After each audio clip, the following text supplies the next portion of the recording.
Are there times where, despite your success, you still feel like a failure? Despite your progress, you still look at how you could have done better?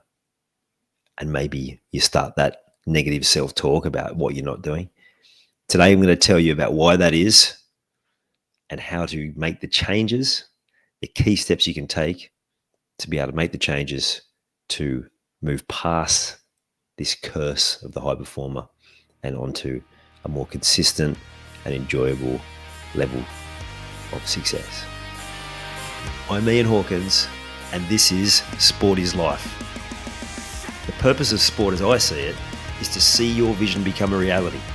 Find your voice, create strong connections, and learn to trust your body.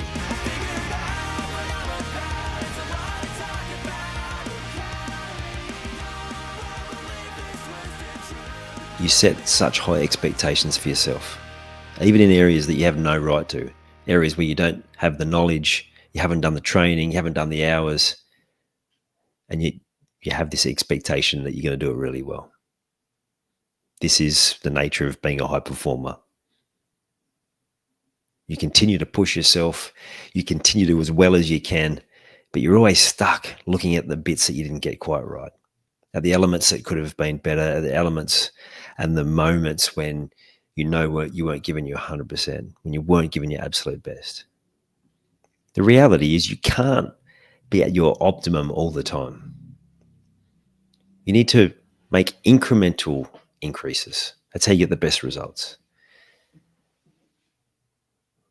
But when you have that focus that you're constantly setting these expectations that are too high and they're unfair and they're unrealistic at times, you'll continue to get better, but you'll continue to have that feeling of, I'm not good enough, I'm a failure, or whatever the sort of pattern of language you use that talks down on yourself. And it can feel like a curse. You might not even actually identify with the concept of high performer, but I imagine that if you're listening still, you are nodding because you can definitely identify with that pattern of always wanting to be better, striving to be better, and picking apart the bits that didn't quite go well. Most of the time, you're having great results 99% of the time, but you're focusing on the one or two areas that you didn't quite get right or that you know could have been better. Now, part of it is as simple as pausing to recognize what went well. When I'm on group coaching calls, that's the first thing we start with everyone. What's going well? And it's a loaded question. And sometimes some of the people I'm coaching can find it challenging to answer, but they always find something and it always uplifts them. And it's interesting that often people do struggle for what's going well to come to their mind. If I ask them what's going bad, they usually think of that straight away. And it's a habit to get into, of recognize what's good, recognize what's going well. It builds momentum and it reprograms your subconscious mind to start seeking out more of what's going well. So record your wins, pause to celebrate. The celebrations don't have to be big, but it's just long enough to acknowledge. For the bigger wins, pause longer, celebrate longer. And the celebrations can be varied. They don't always have to be extravagant, expensive, require anything more than just an acknowledgement or spending some time with important people so they can acknowledge it with you and celebrate with you. But it is important. The little wins, the big wins, everything in between. And keep a record of it. This is your life. It's the most important part of who you are. So why wouldn't you want to take stock? Why wouldn't you want to dedicate yourself to that, to the work on you, as much as you do to the work that you do for other people, the work you do for your career, job, business, whatever it is? Isn't that interesting that we have these foundational aspects that are just so necessary for work, but we neglect them in our private life, in our personal life? Putting these things in place will set you onto a path of not only being a high performer, but having that consistency, because you'll be recording it, you'll actually be able to see it, you'll start feeling better about it. Because you're writing it down, your subconscious mind will start searching for more of it, and then you'll achieve more of it, and you'll start getting that forward momentum. And it's no longer becomes a curse. It actually becomes your secret weapon that you keep pushing the limits, but you're doing it in a way that you're feeling the satisfaction, but you'll still push yourself to improve again. So I heard I can't remember what it was. He's going back 10 years. And his answer was, be happy with what you've done, but never be satisfied. Always look to push the boundaries. Now, I think personally it's a variation on that. Have satisfaction.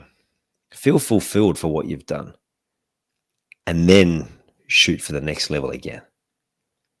And then continue to look to have ways of leveling up. And then life's not going to feel like you could have done better. It's going to feel like, how good is it that I've achieved this? Now what's next? What else can I do? There's a great book.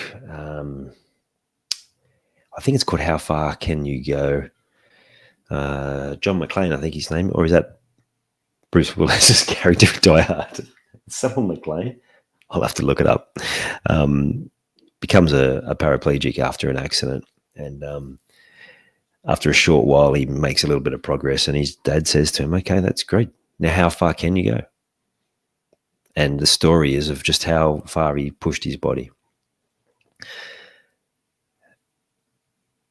And he did it the same way that you can do it too, which is incremental improvements, having a vision that he wanted to work towards, and you can do the same.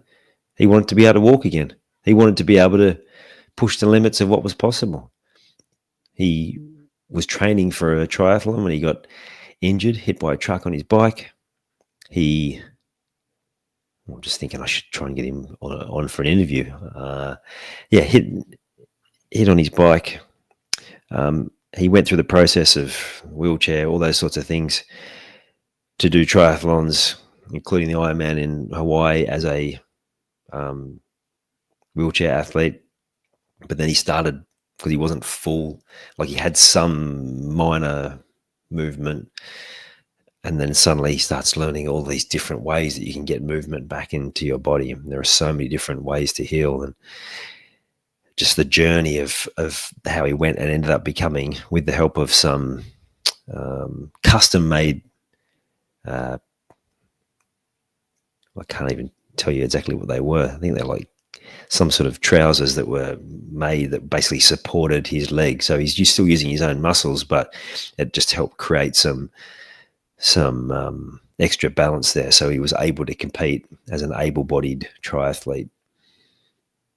Now, that was because he got really excited and celebrated each of the new layers, but not satisfied with where he was up to and where he could go. So I'll have to dig that book out and give you some more details about that. And yeah, maybe I should reach out and see if I can get him on the podcast as well, because it is quite an incredible story. So if you experience that curse or that challenge of sometimes feeling like a failure, or feeling like you're only hitting an average levels of inadequacy, whatever it is, take the time to pause, recognize just how well you are doing, do that regularly, celebrate your wins, and watch as you improve, have more consistency, and most importantly, feel so much better about where you're at and where you're heading. You've taken the time to listen to this whole episode. Now it's time to take action. Commit to one thing you've learned today and make it happen. And to avoid any obstructions, join the Sport is Life movement by clicking on the link in the show notes.